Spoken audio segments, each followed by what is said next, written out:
তো আজ আমি তৈরি করেছি আমার মেনু।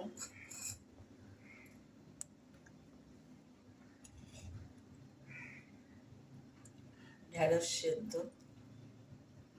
এটা হলো সামান্য একটু ময়দা মাখিয়ে কাচকি মাছটা ভাজা, আমার ছেলে খুব ভালোবাসে ওই জন্য। আর করেছি কাচকি মাছটাকেই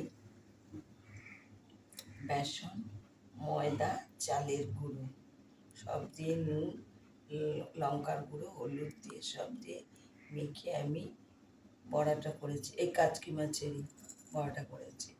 আর করেছি করলা পেঁয়াজ দিয়ে ভাজা, পেঁয়াজ দিয়ে করলা ভাজা। আমি এটা মাঝে মাঝে করি, এটা ভাত দিয়েও খেতে পারেন, রুটি দিয়েও খেতে পারেন। আর এখন এই গরমে ঢেঁড়স সেদ্ধ আর লঙ্কা দিয়ে খাবো। আর এইটা করেছি কাচকি মাছের চচ্চড়ি, আলু বেগুন দিয়ে, মাছটা কাঁচা তেল দিয়ে, লঙ্কা দিয়ে, হলুদ দিয়ে সব দিয়ে মেখে কাঁচা তেল দিয়ে, বেশি একটু এর মধ্যে একটু বেশি করে কাঁচা তেল লাগে।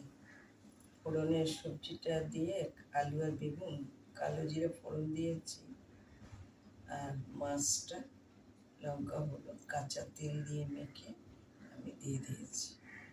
ভালো লাগলে লাইক করুন, শেয়ার করুন, সাবস্ক্রাইব করুন, আমার পাশে একটু